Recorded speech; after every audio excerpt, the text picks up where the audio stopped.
साथ हूं मैं खुशबू मनोरमा मिश्रा और आप देख रहे हैं इंडिया न्यूज बुलेटिन। शुरुआत की अहम खबर के साथ ईरान में चरम पर विरोध प्रदर्शन है। जी हां, प्रदर्शनकारी बासिम फोर्स आमने सामने है।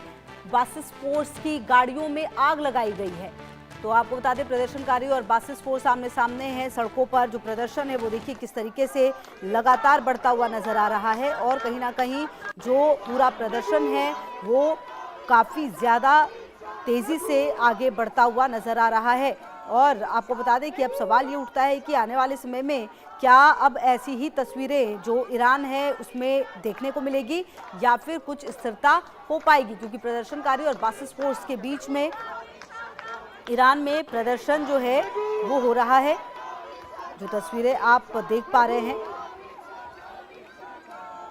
बासिस फोर्स की एंट्री जो है वो हुई है और जो जेंजी का ये पूरा प्रदर्शन था वो बिल्कुल देखिए एक तरह से बदल चुका है। और कहीं ना कहीं जो ईरानी शासन में जो अंदरूनी टकराव है वो भी देखने को मिल रहा है और कहीं ना कहीं जो खamenei हैं उनका विरोध भी काफ़ी हद तक जो देखने को मिला। और ऐसे में अब आपको बता दें कि जो सवाल है वो कई सारे हैं, क्योंकि कहीं ना कहीं जो परिस्थितियां हैं वो लगातार बदलती हुई नज़र आ रही हैं। हज़ारों लोगों की मौत हुई है ये भी कहा जा रहा है, सूत्र ये भी कह रहे हैं। तो आपको बता दें कि यहाँ पर जिस तरीके से स्थिति बदल रही है, अब देखना यह है कि क्या आने वाले समय में जो यहाँ पर स्थिति है वो ठीक हो पाएगी। एक और बड़ी खबर आपको बता दें कि ईरान के कई शहरों में फायरिंग से कोहराम है। विद्रोहियों पर आईआरजीसी ने फायरिंग की है। आईआरजीसी काफिले पर प्रदर्शनकारियों का जो अटैक है वो देखने को मिल रहा है।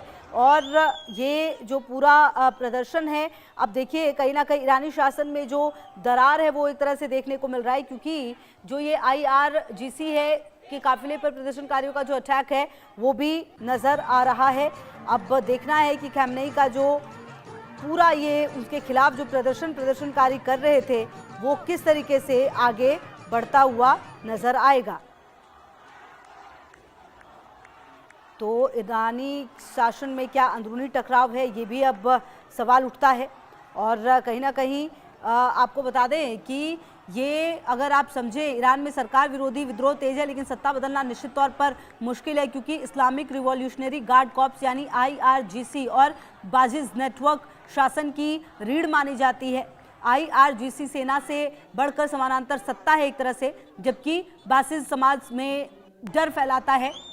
आपको बता दें कि इंटरनेट ब्लैकआउट, नेतृत्व की कमी और सुरक्षा बलों की वफादारी के कारण जो आंदोलन है वो सड़कों तक ही सीमित रह जाते हैं।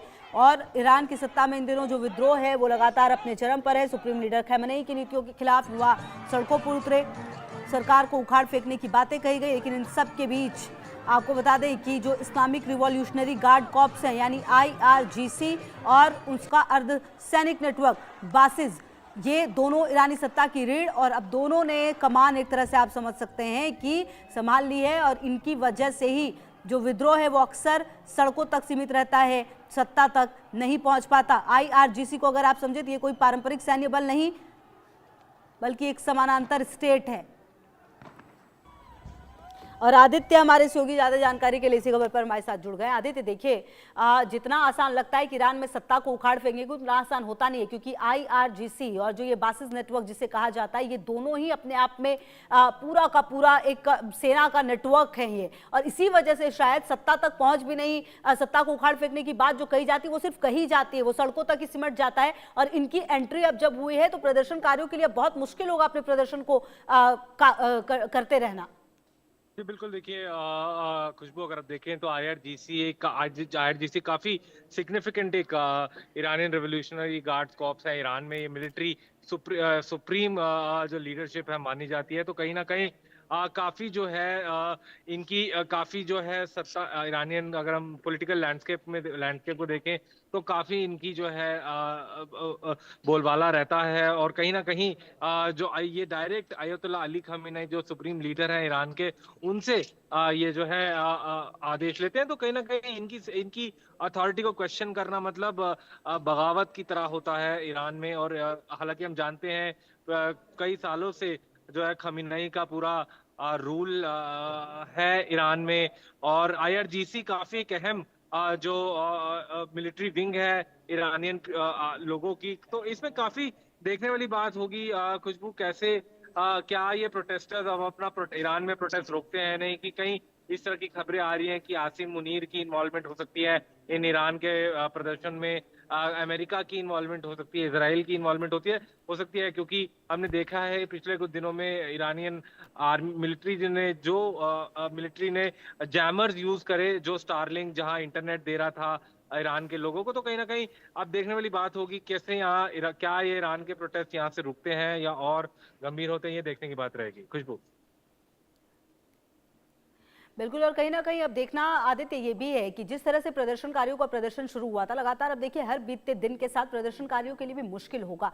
ऐसे में आने वाले समय में किस तरीके से हम ये देख सकते हैं कि खamenei अपने लिए जो अब जैसे IRGC और जो इस बासिस फोर्स की जिसकी हम बात करें उनको तो उतार दिया गया है, कुल मिलाकर क्या ये माना जाए कि आने वाले समय में प्रदर्शनकारियों का प्रदर्शन जो है वो खत्म हो जाएगा?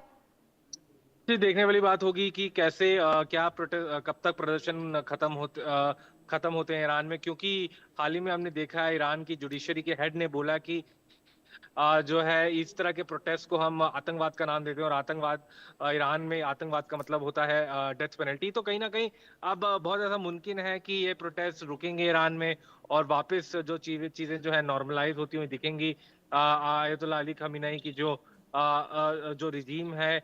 तो लेकिन कहीं ना कहीं इसके काफी पहलू हैं, क्या ये भी अभी सवालिया निशान है कि क्या अमेरिका मिलिट्रीली इंटरवीन करेगा ईरान में, नहीं। ये सारी बातें एक दूसरे से कड़ियां जुड़ी हुई हैं, और देखने वाली बात होगी खुशबू की क्या यहाँ पर चीजें निकल के आती हैं सामने जी।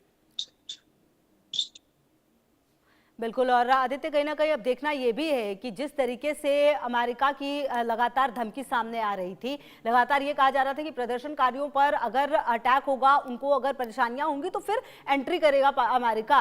क्या आने वाले समय में ये भी देखना होगा, क्योंकि अब तो ये जिस तरीके से प्रदर्शनकारियों को कंट्रोल करने का तरीका निकाला गया खamenei की तरफ से, क्या आने वाले समय में कुछ बड़ा अमेरिका की तरफ से भी प्लान हो सकता है?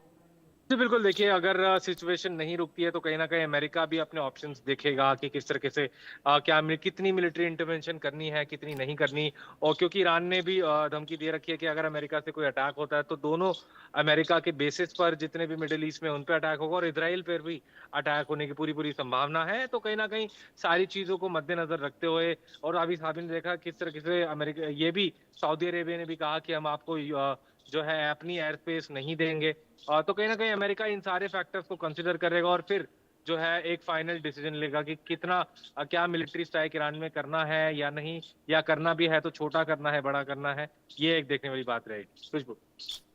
बिल्कुल, और आदित्य देखना ये भी है कि आने वाले समय में जिस तरीके से ईरान में जो प्रदर्शन जिस तरह से शुरू हुआ था और अब जो रूप ले रहा है उसमें कितना फर्क आप देख रहे हैं, क्योंकि शुरुआत में जिंजी से कहा गया कि ये प्रदर्शन जो है अपनी रोजगार को लेकर, महंगाई को लेकर शुरू हुआ, जो रियाल की कीमतें जो हैं जिस तरीके से जीरो के लगभग हो गई उसको लेकर हुआ। अब ये बगावत जो उसको आप कहां तक देख रहे हैं कि ये क्या उसी तरह जिस तरह पावरफुल मोड में शुरू हुआ था, क्या अभी भी वैसे ही है? जी बिल्कुल, देखिए कहीं ना कहीं अभी भी वायलेंट प्रोटेस्ट हो रहे हैं ईरान में, लोगों की वहां से मारे जाने की खबर भी है। लेकिन अब देखने वाली बात होगी कहाँ ये चीजें, सारा ये सिलसिला रुकता है, ये प्रोटेस्ट जो चल रहे हैं, जिससे और ज्यादा लोग बच सके। क्योंकि हमने देखा ऑलरेडी पुलिस ब्रुटैलिटी में और मिलिट्री ब्रुटैलिटी में काफी ईरान में लोग मारे जा चुके हैं। तो कहीं अब मद्देनजर अब देखने वाली बात रहेगी कि कब तक ये प्रोटेस्ट रुकते हैं या और बढ़ते हैं, क्या कोई फॉरेन पावर इसको बढ़ावा दे रही है, ये देखने वाली बात रहेगी खुशबू। बहुत शुक्रिया आपका इन तमाम जानकारियों के लिए।